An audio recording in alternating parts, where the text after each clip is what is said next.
right, and as I'm going through this process of getting the screen turned on and all that fun stuff, I'll remind everybody, please email me for attendance sometime before 9 o'clock, whether you're here. Well, no one's here right now, but no matter what, every Monday, Wednesday, and Friday that we have class, make sure you email me before 9 o'clock.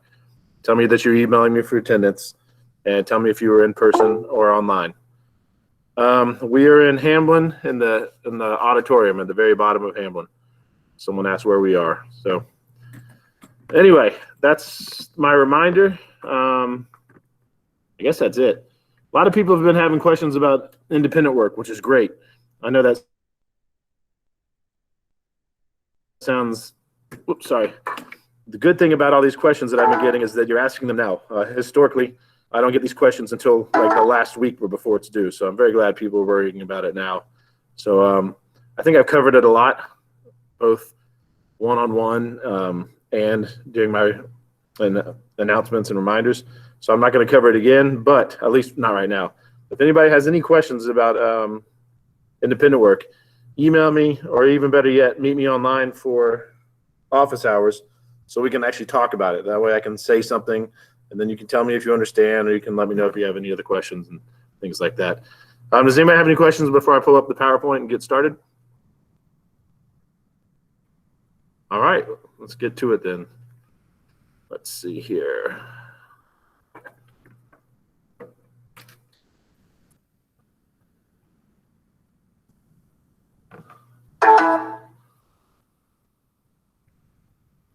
There we go. All right.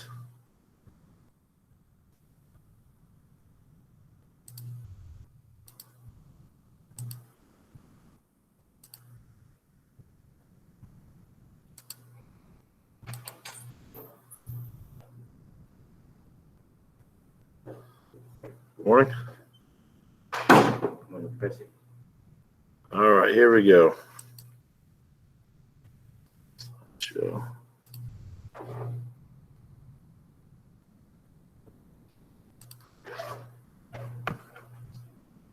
All right, everybody should be able to see my screen and hear me. Can one person confirm that you can see my screen and hear me? Yeah. Perfect, thanks.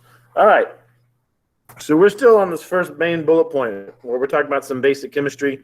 Last time we talked about matter and all these different words you needed to understand, not so much because they were going to be on the exam, but because I was going to use them. Words like matter and mass and elements, things like that.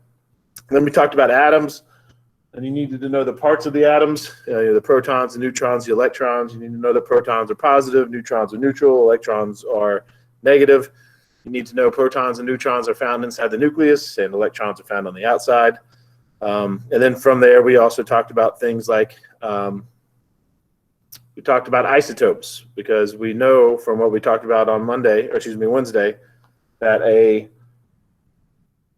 an element or an atom, an element is defined by its number of protons, right? If you add or subtract the number of protons, and you change the actual element. Then we talked about how if you change the number of neutrons, you get something called an isotope.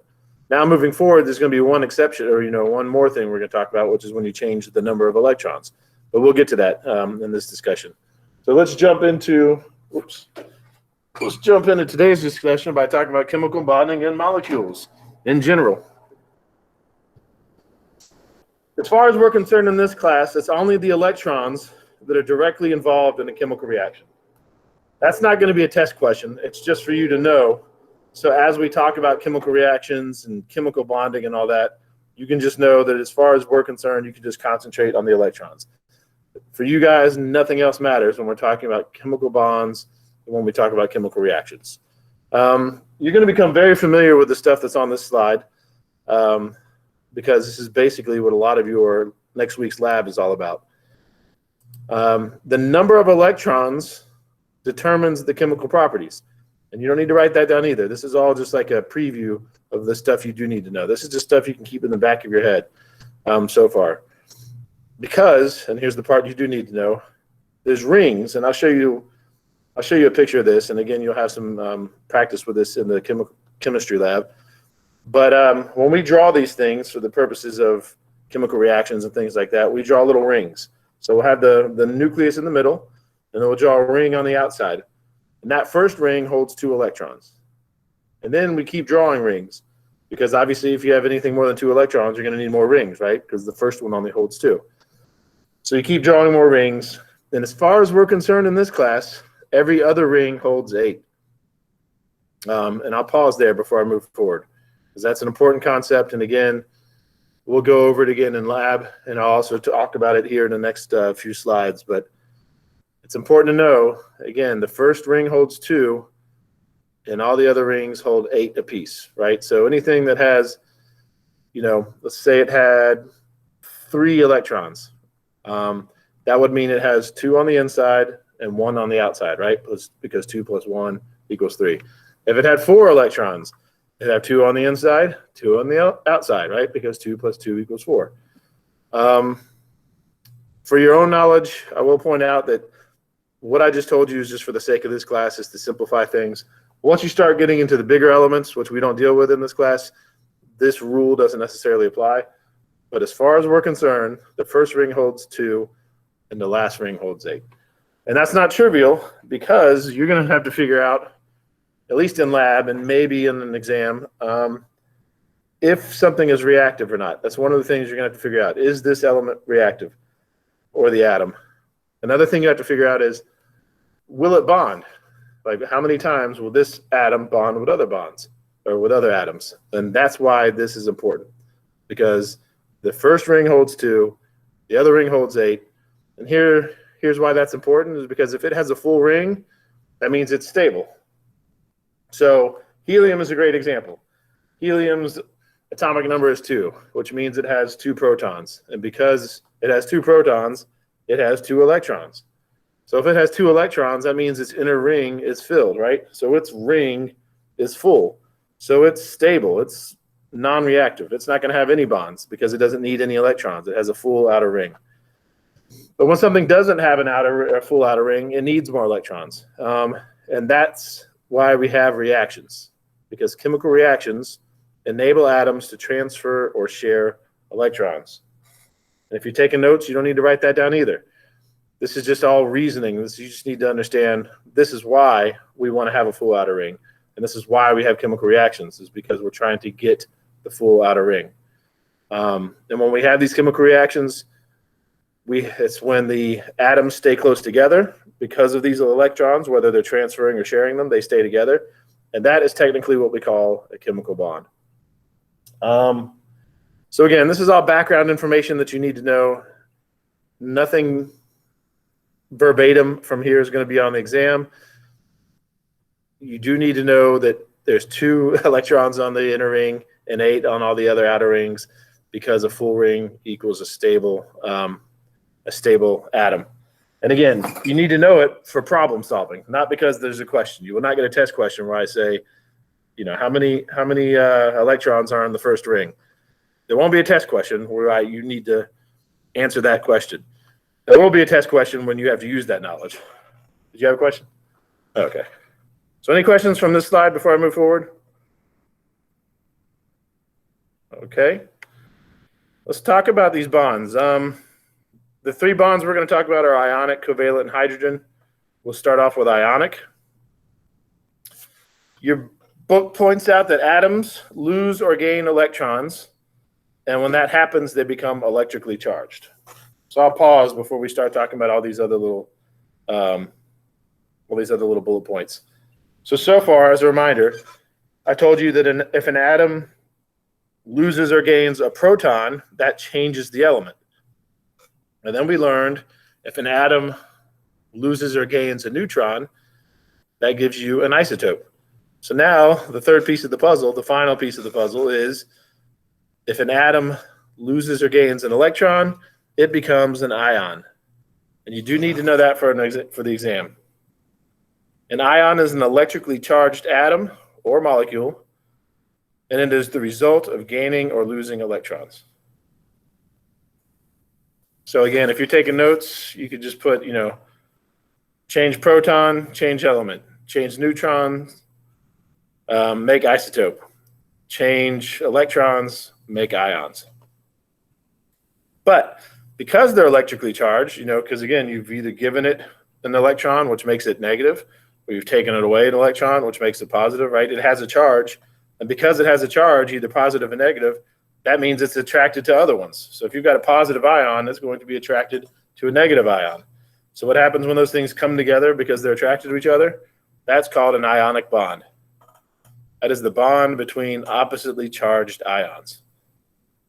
So if you can just remember that an ion is an atom that has a charge, then it should be very easy to remember what an ionic bond is because it's in the name.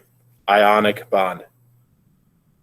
So then technically, if you get this ion and you bring them together in an ionic bond, technically what you call that is an ionic compound. But I probably won't ask you that on the exam either.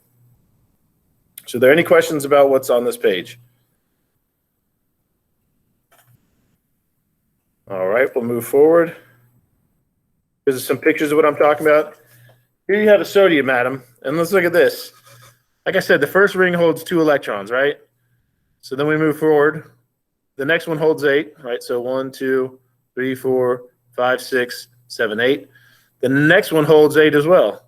But if you look, the sodium ion, or the sodium atom only has 1 electron.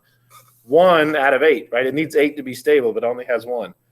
So technically, for this thing to be stable, it could either give up an electron, like give up 1 electron, or gain 7. Obviously, the easier thing to do is going to be to give up that 1 electron. All right, so then we look at this chlorine atom. Again, 2 on the inside, 8 on the outside. Should be 8 on this next one, but instead, if you count it, it's 1, 2, 3, 4, 5, 6, 7. Again, it needs 8, so that means it needs 1 more to be stable. So this one could either give up 7 electrons or gain 1, and that's what it does. It gains 1. And that's why we get sodium chloride, because that sodium is just looking to give up that electron so we can have that full outer ring, right? So now it doesn't have 3 rings anymore. It has 2, and they're both full. And this chloride now has a full outer ring. So again, it's all about trying to get that outer ring, whether you're giving up electrons or taking them. You're trying to get a full outer ring. And again, because this sodium gave up an electron, it now has more protons than electrons, and that makes it positive. And this chloride, because it got an electron, so now it has more electrons than protons, it is negative. And what do negative and positive things do when they get close to each other? They're attracted to each other. And that's why we have this ionic bond. And your book uses sodium chloride because that's probably like one of the more famous examples, right? Because we all eat it. It's table salt. So does anybody have any questions about this? This is just an example. So when you're studying, don't feel like you need to memorize exactly what happens when sodium and chlorine come together. This is just an example. So I'm not going to ask any specific questions about that particular chemical reaction. If you download the PowerPoint, and I don't mean my video, I mean if you actually download my PowerPoint, you can watch this video. It's basically the same thing I showed you, except it's animated. So there's no more questions about ionic bonds? All right, we'll get into covalent bonds. The covalent bond is when atoms share 1 or more pair of electrons. Before I even move forward, actually, let me back up. Sorry if anybody's trying to take notes. When you hear the word cohabitate, can anybody tell me what you think of when you hear the word cohabitate? And I'm not talking about biology, and I'm just talking about regular life. Like if somebody said, oh yeah, my daughter is cohabitating with her boyfriend. What does that mean? Yeah. So the person in class rightly said living together, right? Living together. What's another one? Co-workers. What does that mean? Yeah, working together, right? The point is together. So your co-workers are sharing a workspace. If you're cohabitating, you're sharing a place to live. So that should help you because when you think of co, you should think of sharing, right? So in biology, or in this chemistry portion of biology too, covalent means that these atoms are sharing electrons. So again, the last thing we talked about was ionic, where they give up electrons or they take electrons, right? They're like, here, take it. This one's not like that. This one's they're sharing them. Like, all right, we'll both have these. One important thing later in the semester, this is important, this will come back. The covalent bond is the strongest of the bonds we're going to talk about. It is the strongest bond. And again, right now for this chapter in this exam, That's a little bit less important, but later on that's going to come back. That will be important. So when that happens, when we have these covalent bonds, that's what's called a molecule. So again, to remind you, when we talked about ionic bonds, when those things were held together, those were called ionic compounds. When it's a covalent bond keeping them together, those are called molecules. I'm not going to ask you that on the exam. I just want you to know what a molecule is when I use the word molecule.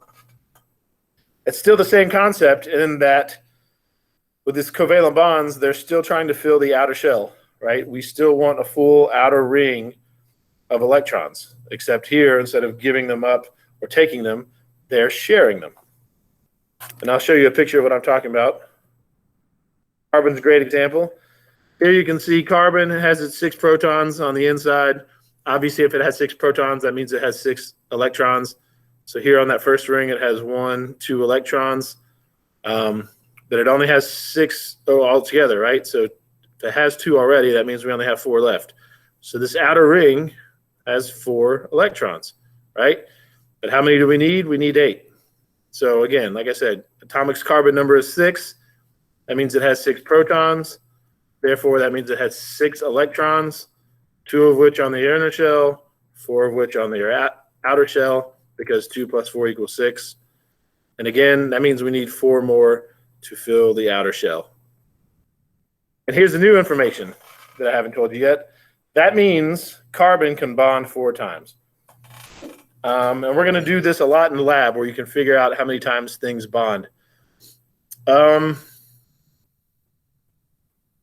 Yeah, and you should know that too. Carbon does bond 4 times. The other ones we talk about, we're going to talk about hydrogen and oxygen and nitrogen and how many times they bond. We're going to do that a lot in the lab, but for the exam, that won't be important. But carbon is the one that you should know how many times it bonds. It bonds 4 times. And again, the important thing for you is to know how to do what I just did. And this is what you're going to practice in the lab. Given any element's atomic number, you should know how many protons it has, which is also the same number of electrons it has. And then just remember it's 2 on the inner shell and however many, 8 at most on the outer shells. And then you can figure out how many times it bonds. So any questions about this slide or anything else? Yes? Where did the 4 come from? Like how do you figure out it bonds 4 times? Good. So he asked how many times, where did the number 4, like how do we know it bonds 4 times?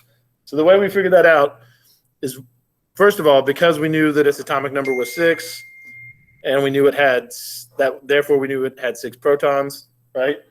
And therefore we knew it had 6 electrons. So then we just had to draw it, right? So we draw the first 2 because the first ring only holds 2. And then we draw the next ring, and then obviously we can only put 4 more, right? Because 2 plus 4 equals 6. So the number of times it can bond it correlates to the number of electrons it needs on the outer ring? Exactly. Oh, okay. So yes, you can see like this, we drew the 4 electrons on the outside. And like he was saying, we need a total of 8 electrons to have a full shell, right? And this one only has 4. So how many more do you need to get to 8? You need 4 more, right? 4 plus 4 equals 8. And however many more it needs, right, which is this bullet point right here, however many more it needs to fill the outer shell, that's how many times it can bond. I'll give you one more example. Let's see. This is going to look really sloppy, but I'm going to do it anyway. Okay, let me think here. I'm going to take a glance at the periodic table. Think of a good one. Yeah, I did that. Easy. This will be a little bit easier. Now let's pretend like we're doing nitrogen. Nitrogen. Its atomic number, this is so sloppy, sorry. Its atomic number is 6. So if we know its atomic, 7. If we know its atomic number is 7, that means I know it has 7 electrons, right? Because it has 7 protons, so it must have 7 electrons. So now I'll draw that. Here on the inside, we have 6. I don't know why I keep wanting to do 6. 7 protons on the inside. That first ring only holds 2. So there we go. 1, 2 electrons on the inner ring. So I've got 2. I'll do my next ring. And it's a total of 7, right? So I already have 2. That means I need 5 more, right? Because 2 plus 5 is 7. So 1, 2, 3, 4, 5. So there we go. Now we've got this outer ring. It has 1, 2, 3, 4, 5, but it needs 8. So therefore, that means I know it needs 3 more electrons to have a full outer ring. So now I know nitrogen can bond 3 times. Does anybody have any questions about that? All right.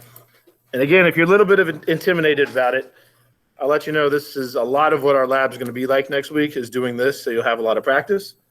And also, there'll probably only be 1 or 2 questions like this on the exam. So even if you keep trying and trying, you just can't get it right, don't let it stress you out. It's not going to like be the difference between an A or a B or anything like that. So moving forward, if there's no more questions, here's some other stuff. I wouldn't take notes on this, but your book included it, and so did I. This is all the same molecule. This is all formaldehyde, but there's just different ways of drawing it. And it's not that you need to know, like I'm not going to show you a picture of this and say, is that the space filling model or the structure model or the ball and stick model, something like that. The only reason we're showing you this is because, I don't know, if you learn about formaldehyde and I'm drawing it like this and I keep talking about formaldehyde in class, I'm like, this is what it looks like. And then for some reason you and your buddies are talking about chemistry because it's real fun to talk about, right? And then he shows you a picture of this. You're like, no, that's not formaldehyde. That's formaldehyde. Only point here is there's just different ways of drawing stuff. And again, you don't need to know the formula or the structure of formaldehyde. You don't need to know the difference between these models and formulas. This is just for your own knowledge. But usually, just so you know, in this class, we're going to do a lot of these, at least in the lab. So any questions so far? All right. So if you watch, again, if you download this PowerPoint and watch this video, this is sort of an animation that shows covalent bonding. But I'll go ahead and talk about it. I won't even play the video. Just talk about it very quickly. Here's hydrogen, right? Hydrogen's atomic number is 1. Therefore, it has 1 electron, as you can see here. The inner ring, how many electrons does the inner ring hold? Does anybody remember? Since I keep talking about it. 2. Yes, the person here said 2, and he is correct. It's supposed to have 2, but it only has 1. Same with this one. It's identical, right? It's supposed to have 2, but it only has 1. So what do? They bond together because when they share their electrons, they both technically have 2 electrons. Then again, you can watch the video if you want, but it's just that simple. So if there's no questions about ionic or covalent bonds, we'll talk about our last one, which is hydrogen bonds.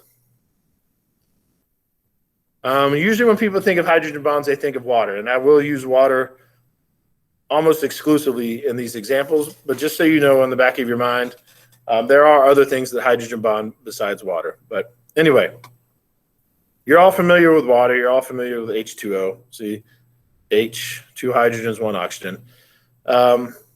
They're bonded. It's a covalent bond, which means that they are sharing electrons, but they're not sharing these electrons equally. I'll go back to a pen here. So, not that I expect anyone to know this, but I'm just curious. Does anybody know what the atomic number of 8? I almost said it. You probably heard me say it. Does anybody know what the atomic number of oxygen is? That's okay. Oxygen's atomic number is 8. That means it has 8 protons, right? And the protons are positive. Hydrogen, like we just talked about, its atomic number is 1, which means it has 1 proton, which means it's, kind of like a 1 positive, so to speak. Now, if you're an electron, well, let me ask you this. What charge is an electron? Good. Person here got it. Again, an electron is negative. So if you're an electron and you're attracted to positive things, this one's got 8 of them. 1, 2, 3, 4, 5, 6, 7, 8. That's not how they're distributed. I'm just showing it like that just so you can see it. Oxygen has 8. Hydrogen's got the 1. Hydrogen's got the 1. So if you're negative and you're attracted to positive things, where are you going to hang out more? Near the oxygen or near the hydrogen? Yeah, you're going to hang out near the oxygen more. So that's why oxygen has a slightly negative charge on it. Let me move forward. Just keep that in mind. Electrons hang out, in this case, more near the oxygen than they do the hydrogen. Because again, the oxygen has more protons. So the electron's like, this is where I want to be. And that's what makes water a polar molecule.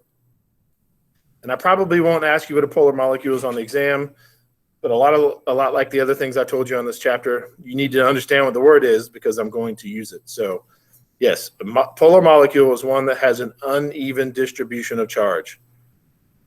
So any questions about this slide? All right.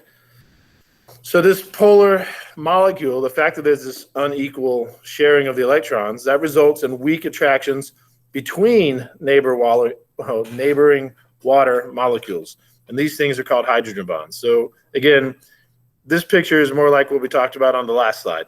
Because the electrons are hanging out more near the oxygen than the hydrogens, that gives the oxygen a slightly negative charge, and that gives the hydrogens a slightly positive charge.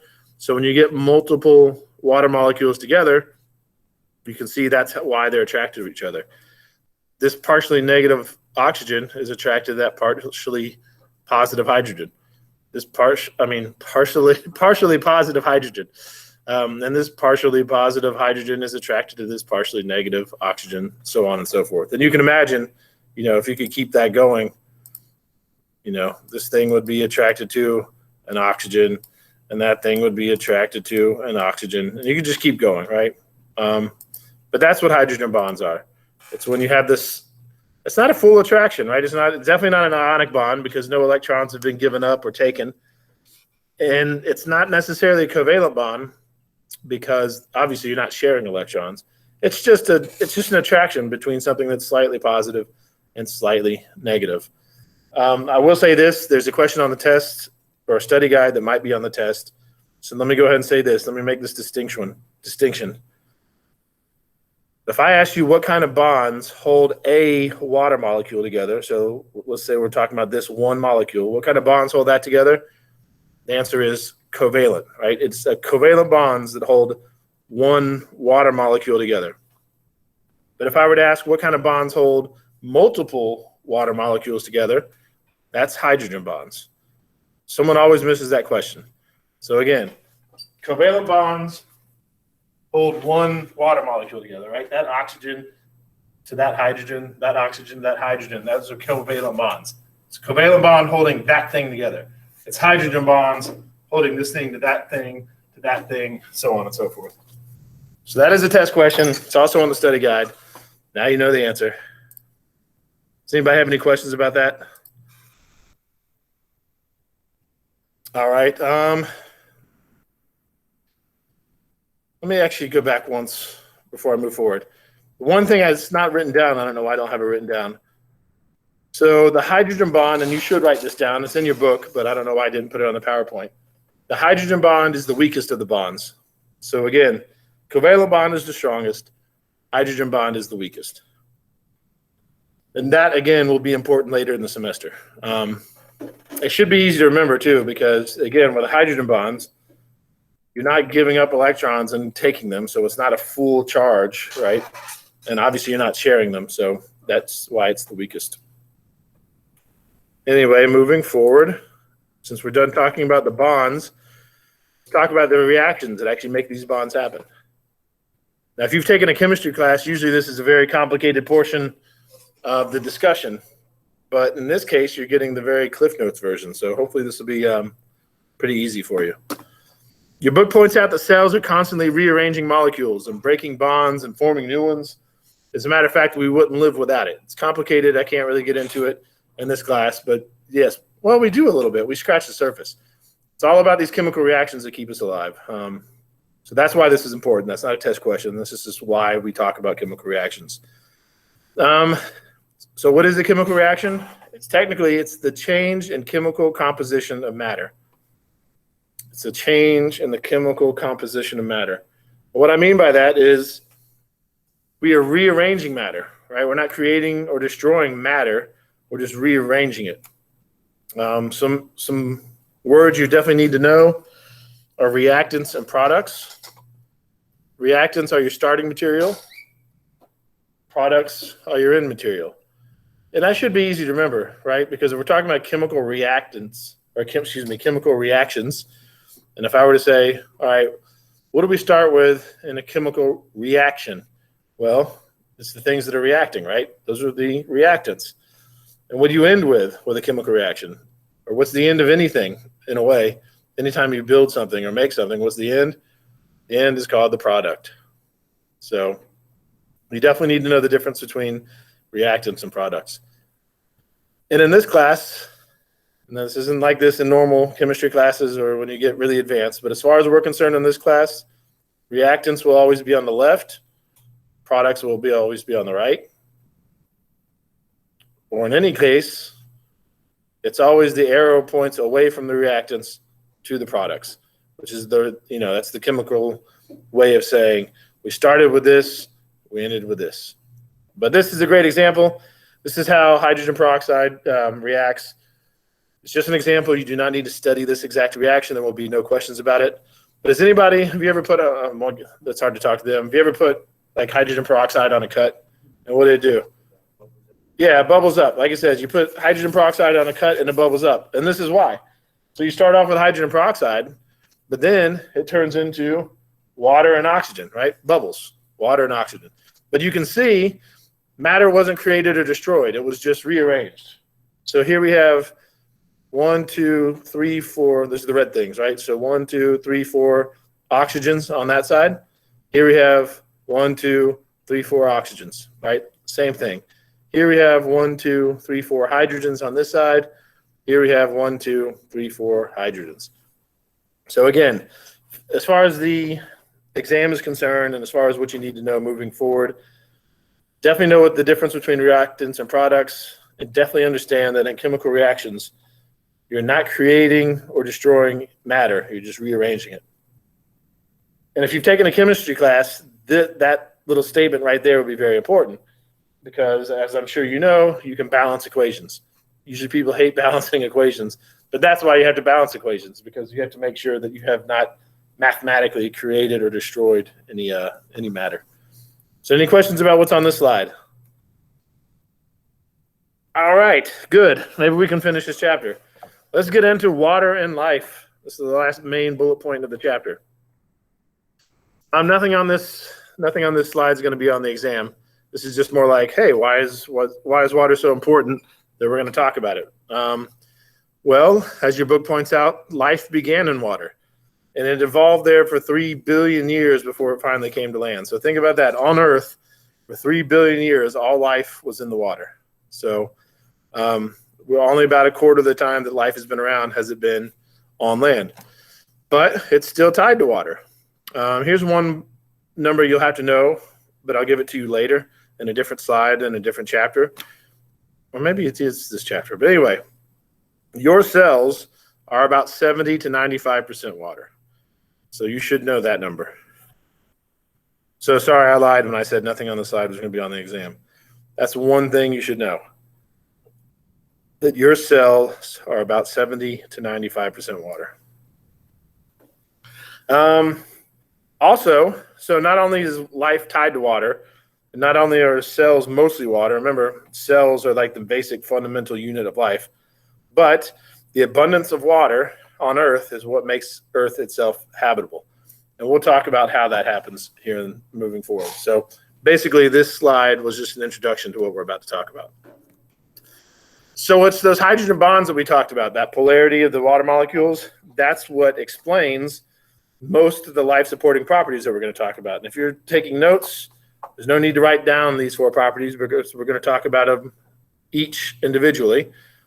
And there's also no need to write down the fact that it's their polarity and the hydrogen bonds that explain these properties. It's just something good to keep in the back of your mind. So as we talk about each one of these individually, just keep in mind it's the polarity. It's these hydrogen bonds that make all of this stuff possible. Good grief. Okay. First thing we're going to talk about is the cohesion of water. What do we mean by cohesion? That's basically when things that are the same stick together. Specifically in this discussion, we're talking about water, right? So water molecules stick together due to hydrogen bonding. We already know that, right? When we talked about hydrogen bonding, we discussed how those water molecules are slightly attracted to each other because of that slight negative charge and slight positive charge. Your book points out that technically the definition of cohesion is when molecules of the same kind stick together. And now the cohesion is stronger for water than it is for most other liquids. Not that I expect you to know this, but when you sweat, it cools you off. Actually, we'll talk about that later, but when you sweat, it cools you off, right? Because basically what's happening is the water is evaporating, or the sweat is evaporating. And when that happens, that's a cooling process. But when you have something like alcohol, if you ever rubbed alcohol on yourself, it feels cool, right? Because it evaporates a lot quicker because it doesn't have such a strong hydrogen bond. And you'll see that'll make a little bit more sense when we start talking about the water bonding with itself. So this is not a trivial point. Think about trees, right? We wouldn't be alive without trees because they produce so much oxygen, and trees wouldn't be alive without this concept of the cohesion of water. Here's a great picture of it. So I don't know if you've ever seen those huge redwood trees in California, either in person or pictures. You know, they're hundreds of feet tall. So imagine trying to get water from the ground hundreds of feet up into the air into leaves. Like, that's a huge feat. And the reason that happens is because, in these leaves, you've got water in the leaves. They get hot. The water gets hot. It evaporates, or it's used, and we'll talk about that in another chapter. But either way, a water molecule goes away, and when it does, it's almost like a little chain reaction. So if you can imagine, as this one gets pulled away, maybe it's evaporated. As that one gets pulled away, it pulls all of them up because that one's bonded to that one, which is bonded to that one, which is bonded to that one. So that's how the cohesion of water allows trees to live. And as a matter of fact, in evolution, it took a while before we could even have trees. First, we had things like moss, because moss doesn't have these little microscopic water conducting tubes. So we only had those small plants. And then we got into ferns, which are a lot bigger than moss, but they're still not huge trees, right? So again, it's this cohesion of water that allows trees to live. And again, that's what allows us to live because of all the oxygen they produce. So any questions about the cohesion of water or what we've talked about so far? All right, there's another reason that the cohesion of water is important, and it's called surface tension. Surface tension is the measure of difficulty in stretching or breaking the surface of a liquid. I'm not going to ask you the definition of surface tension on the exam. Just know that surface tension is one of those reasons why the cohesion of water is important. How does this happen? Hydrogen bonds give water a high surface tension, which makes it behave as though it was coated with an invisible film. You could do an experiment if you want at home. If you have a real delicate touch, you could get something like a pin, like the kind of pin you would prick something. If you very delicately do it, you could probably put it on water and it'll stay there. Not because it's floating, just because it's just not breaking the surface tension. Here's some more pictures. This is a picture from the last Summer Olympics. It's hard to tell, but the water line is right here, right? So this person, I think it's a guy, doesn't matter. But anyway, they are coming above the water, right? They're coming out of the water, but you can see that they still haven't broken the surface of the water, even though they're higher than the water level because of the surface tension. And just another picture of surface tension. I included that one because that's our school mascot. All right, so any questions about the cohesion of water before we move into how water moderates temperature? All right. This one's an interesting one. Water has a stronger resistance to temperature than most other substances. And before we get into that, let's talk. I wish this is a lot easier when you have other people here. But you can imagine, how do I put this? Okay, so temperature is basically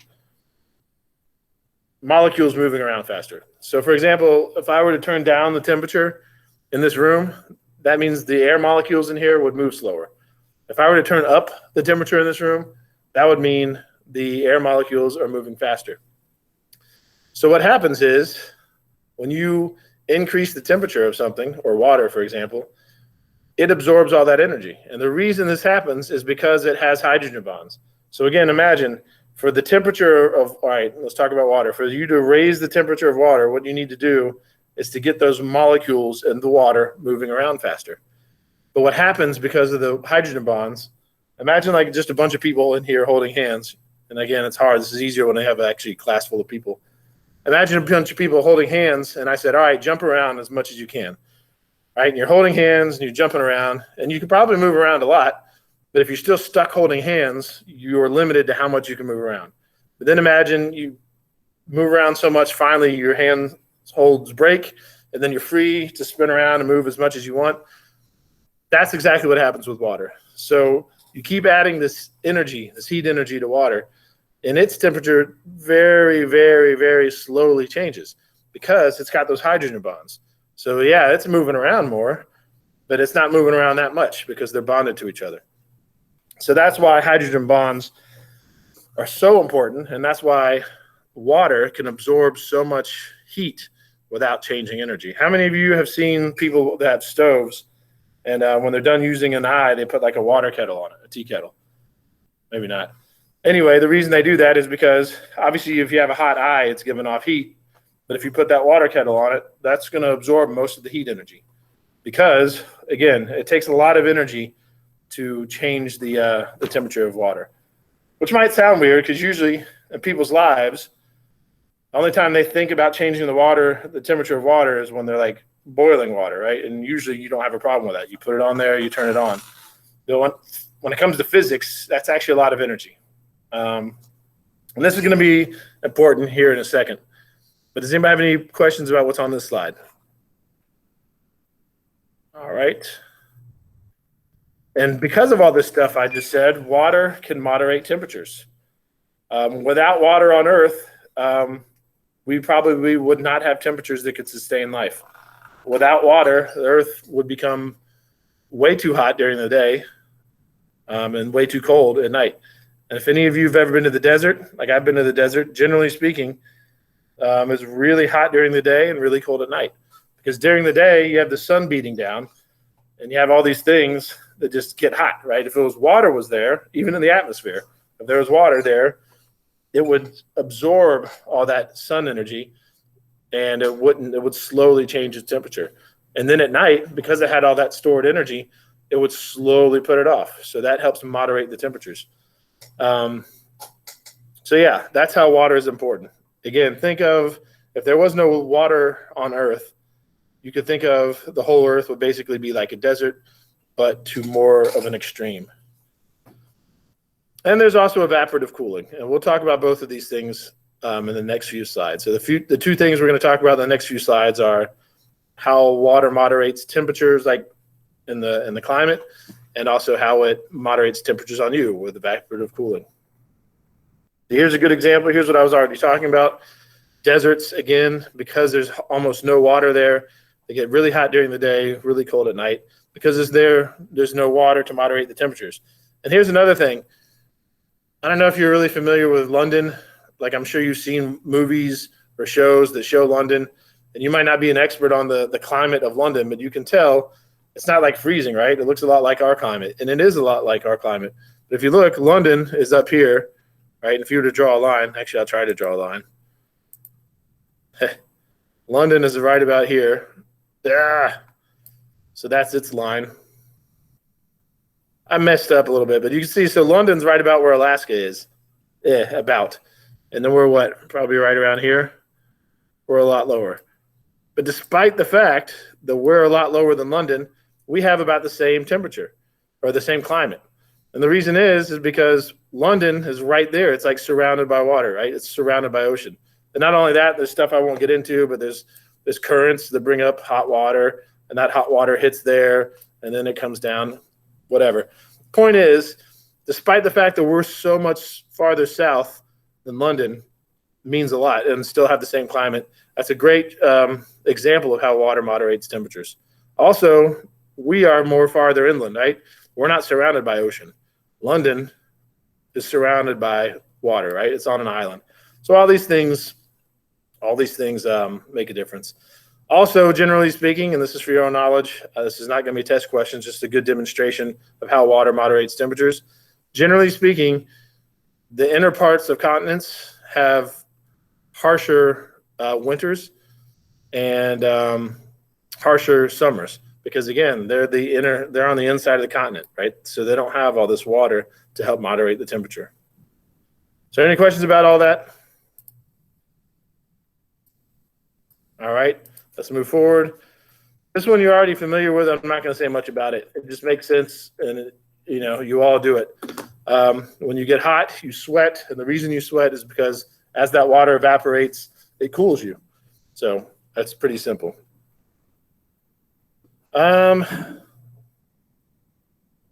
Yeah, we can get into this. This will be our last little bullet point because it's very, very simple. The biological significance of ice floating. When water molecules get cold enough, they move apart and form ice. So as you know, they're hydrogen bonded to each other. Again, this all comes back to that. But unlike other things, when other things get cold, they move in closer together. Water is different. The molecules get farther apart. And because they're farther apart, that means that the solid version of water, i.e. ice, is less dense than the liquid version of water. Therefore, ice floats. So the only thing that's important on this slide is the fact that ice floats. But when we go to the next slides, because we're kind of in a rush now, and let's talk about why it matters that ice floats. Like, who cares that ice floats? What's that have to do with biology? First of all, here's the thing I just said on the last slide. You can see these hydrogen molecules, water molecules, hydrogen bonded to themselves, and they're kind of loosey-goosey, right? There's no given shape because they're all moving around. But when they're frozen, they're no longer moving around, and they have this specific shape. And because of that, again, they're farther apart, which makes ice less dense than water, which makes it float. Now, why is that important? Well, as a body of water cools, you have ice that forms on top, right? So because obviously that makes sense, right? If you have a body of water and it's really cold outside, it's obviously going to be the top layer of water that's going to freeze because it's the one exposed to the freezing air temperature. And now imagine then if that frozen water sunk like other things. When other things get solid, they're dense. So imagine if it sunk. You'd have this constant cycle of the air outside freezing that top layer of water and then the ice sinking. So you would constantly have liquid water being frozen. But what happens instead is it freezes the top layer and it stays there. Right? So that's actually acts like an insulating blanket. And if it wasn't for that, all bodies of water would freeze solid if given enough time. And that would obviously be very bad for things living under the ice. Another good example of that is in Florida. When they know there's a freeze coming, a lot of times they'll cover their orange trees with water, which might sound counterintuitive. It's like, well, it's going to be freezing. Why do you want to put water on there? Because that's going to make ice. But this is why. Because yes, there'll be ice on it, but the ice is going to be 32 degrees Fahrenheit, right? So as the air temperature drops below 32 degrees Fahrenheit, it'll take it a lot longer for that ice to lower the temperature. So basically, as odd as it sounds, because when we think of ice, we think of cold, but as odd as it sounds, ice does act like an insulating blanket. Because yes, it's cold, but as the air temperature gets colder, it takes a lot longer for that ice temperature to drop like the air temperature. So any questions about that? All right. So on Monday, be prepared for this. On Monday, what we're going to do is we're going to finish up chapter 2. We're going to finish these two, and then we're going to jump into chapter 3. So, yeah, that's it. All right. Does anybody have any questions about anything? Whoops. All right, then. In that case, again, don't forget to email me for attendance, whether you're here or in person or online. Make sure you include that on your email. And I will see you during office hours.